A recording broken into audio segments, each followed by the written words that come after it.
જુઓ આપણે એફ અને જી બંનેનું સંયોજન, બે વિધેયોનું સંયોજિત વિધેય એફઓજી જીઓએફ એની ચર્ચા કરી રહ્યા છીએ. એક બે ઉદાહરણ જોયા હતા આપણે. આગળ જો સૂત્ર સ્વરૂપે ના આપેલું હોય, સૂત્ર સ્વરૂપે આપણે બે દાખલા જોયા છે એફઓજી અને જીઓએફ ના, પણ ઘટકો સ્વરૂપે આપેલું હોય તો એવું ઉદાહરણ છે, તમારા સ્વાધ્યાયનું છે ઉદાહરણ.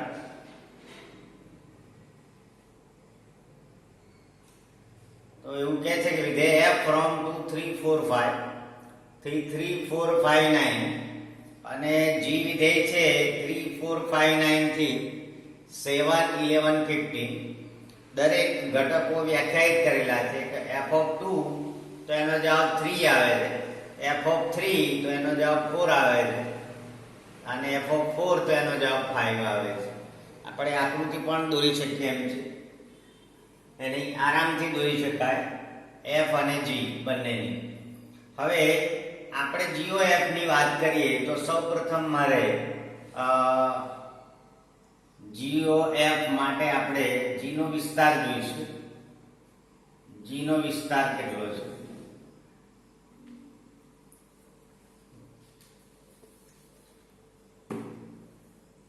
આરએફ સબસેટ ડીજી થવું જોઈએ તો જીઓએફ મળે. એટલે ઉલટું જોવું પડશે એફ નો વિસ્તાર.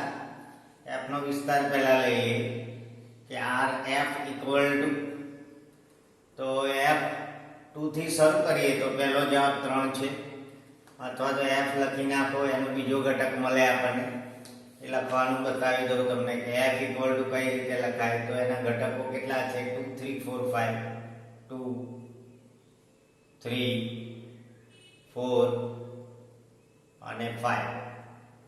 આ રીતે એફ લખાય. એની નીચે જી લખી નાખો. જી કેટલા ઘટકો છે? 3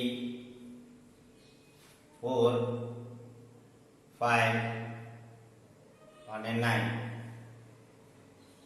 ચાલો F2 3 3 4 4 5 5 5. G 3 7 G4 7 5 11 9 11. આ થઈ ગયું એફ અને જી વ્યાખ્યાયિત થઈ ગયું આ રીતે. એટલે આ રીતે કોઈ જગ્યાએ લખ્યું હતું અથવા તો લખ્યું હોય તો તમને વાંધો આવે નહીં. તો જીઓએફ તમારે ડાયરેક્ટ જ આમ થાય 2 7 3 7 4 11 5 11. પણ ક્યારે? તો આપણે પહેલા એ જોઈ લઈએ કે આપણે સૌ પ્રથમ આર એફ ઇક્વલ ટુ 3 4 5 બંધ 3 4 5 અને જી નો પ્રદેશ, જી નો પ્રદેશ ઇક્વલ ટુ, અને નીચે લખીએ તો અહીંયા બરાબર છે જી નો પ્રદેશ, પ્રદેશ 3 4 5 9 3 4 5 9. જી નો પ્રદેશ, આ પ્રદેશ છે, આ સહપ્રદેશ છે. જવાબ આવે વિસ્તાર છે, વિસ્તાર થઈ ગયો. માટે આર એફ સબસેટ, વચ્ચે સબસેટ દોરી દો ને, R F subset DG, R F subset DG, R F subset DG માટે જીઓએફ, જીઓએફ ફ્રોમ, જીઓએફ એટલે એફ ના ઘટકો પહેલા લખવા પડે 2 3 4 5 2. GOF એટલે આમથી આમ 7 11 15 મળે 7 11 15 7 11 15 એની સંગતતા છે. તો GOF લખીએ આપણે તો GOF 1, GOF પહેલું આવશે 2, GOF 2 equal to G of F2. F2 એટલે કેટલા? 3, તો G3 અને G3 એટલે કેટલા? તો કે 7. પછી GOF 3 તો G of F3, G of F3, F3 કેટલા છે? તો કે F3 4, G G4 કેટલા છે તો G4 7. ચાલો GOF 4 તો G of F4 તો G of F4 F4 કેટલા છે તો કે 5 અને G5 કેટલા છે તો કે 11 G5 11 પછી GOF 5 તો G of F5 અને G of F5 F5 એટલે કેટલા F5 તો કે 5 તો કે G5 અને G5 એટલે 11 એટલે 7 11 7 11 સંગતતા ભલે આ હોય આ તો સહપ્રદેશ છે પ્રદેશ સહપ્રદેશ અને GOF જે છે એ આ રીતે વ્યાખ્યાયિત થાય GOF equal to 2 7 2 7 3 7 3 7 પછી 4 અને 4 પછી 5 GOF વ્યાખ્યાયિત તો 2 7 3 7 4 11 3 7 4 11 અને 5 11 એટલે GOF equal to એની વિસ્તાર કહીએ આપણે તો GOF નો વિસ્તાર 7 11 બે જ ઘટક આવશે GOF નો વિસ્તાર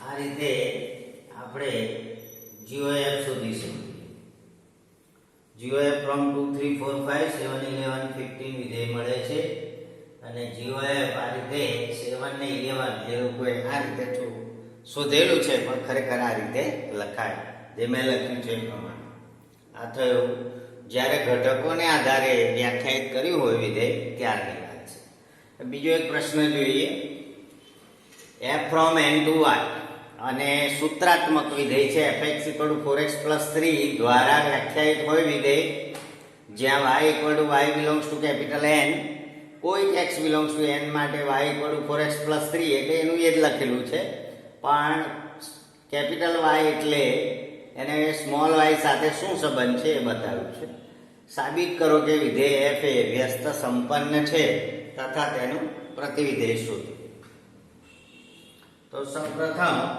આપણે જે વિધેય આપેલું હોય એને fx ને બદલે y લખી દેવાનું અહીં y equal to 4x plus 3 લો આ પહેલું સ્ટેપ છે સાબિતીનું પહેલું step therefore 4x equal to y minus 3 therefore x equal to y minus 3 upon 4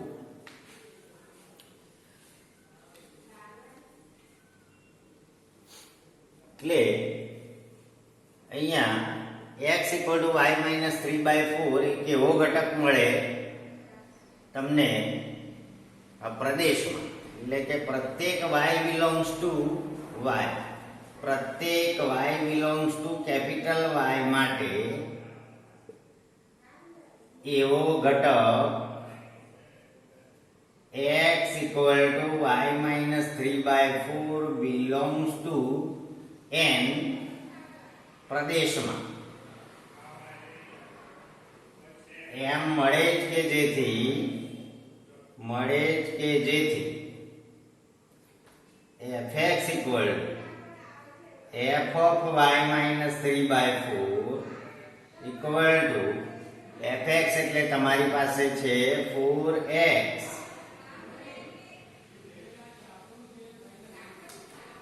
4x plus 3 તો 4 into y minus 3/4 plus 3 4 cancel y minus 3 plus 3 equal to y એટલે માટે fx equal to y થાય છે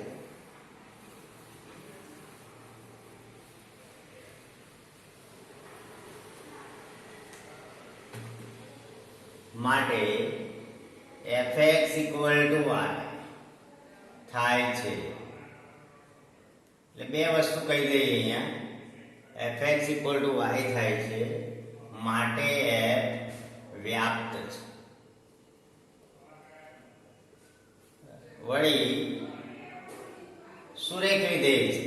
4x equal to fx equal to 4x plus 3 એટલે 1 1 છે. એટલે પ્રત્યેક x1 x2 belongs to n. x1 not equal to x2 implies fx1 not equal to fx2. માટે f 1 1 છે. અને જો વિધેય 1 1 અને વ્યાપ્ત હોય તો અનેકો. તમે કઈ રીતે કહી શકો? તો 1 લેશો તો 4 ને 3 7 મળશે.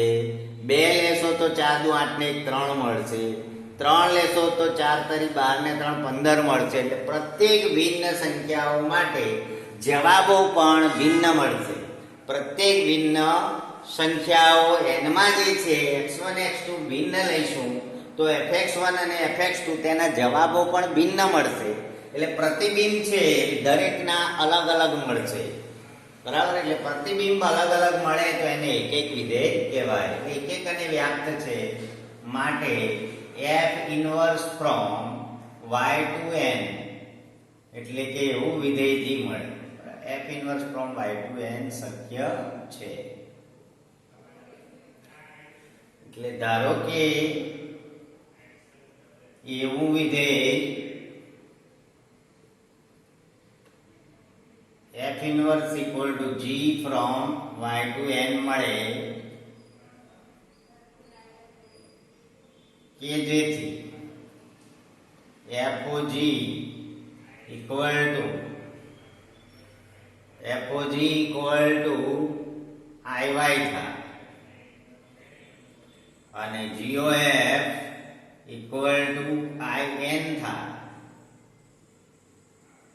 તો f ને વ્યસ્ત સંપન્ન વિધેય કહેવાય. વ્યસ્ત સંપન્ન વિધેય કહે છે.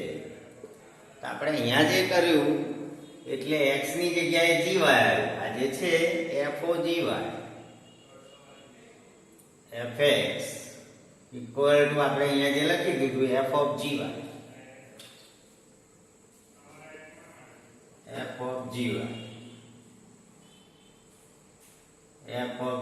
ની જગ્યાએ y minus 3/4 એટલે આ જે આવી ગયું fog.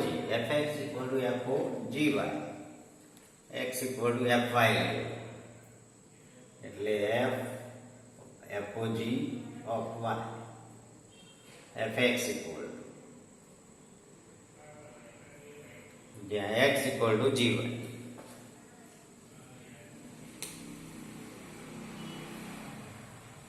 x equal to gy જે x વિધેય આવ્યું નવું સૂત્ર આવ્યું એને gy ધારી લેવાનું. x બરાબર gy.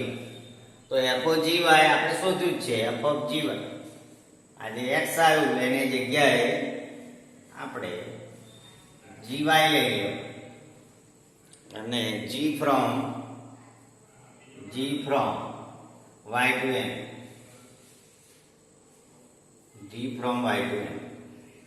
હવે fog ઇક્વલ ટુ તો y જવાબ આવી ગયો છે. fog ઇક્વલ ટુ y જવાબ એનો મતલબ iy કહેવાય. That means equal to iy. એક તો કામ પતી ગયું.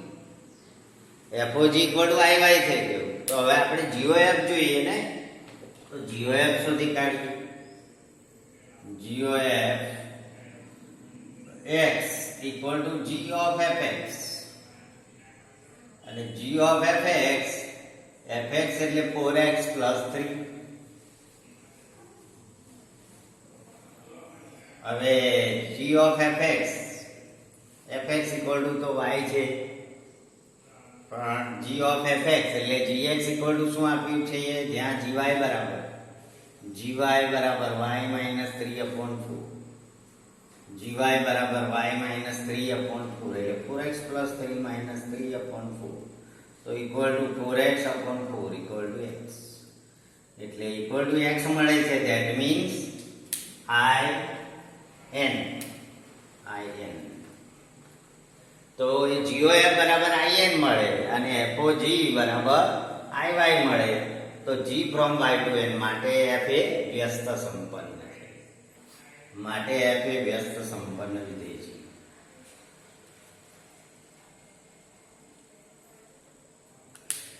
વ્યસ્ત બે વસ્તુ કરવી પડે છે. તમારું ઉદાહરણ 23 છે. ઉદાહરણ 23 માં બધી માથાકૂટ બતાવેલી છે. GOF શોધવાનું છે અને FOG શોધવાનું છે.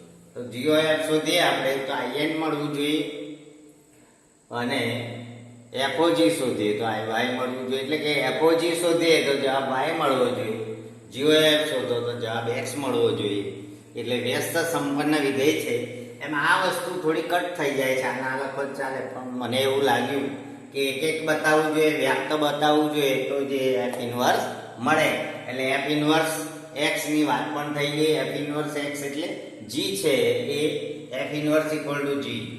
F ઇન્વર્સ ને વ્યસ્ત સંપન્ન વિધેય કહે છે અને F inverse equal to g. F inverse equal to g એટલે g જે શોધ્યું એ જ આપણું F ઇન્વર્સ છે. આ થયું જે y-3/4 g શોધેલું છે એ જ તમારું F ઇન્વર્સ છે. માટે F inverse equal to g.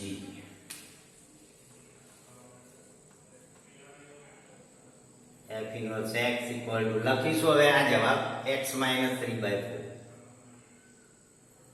x-3/4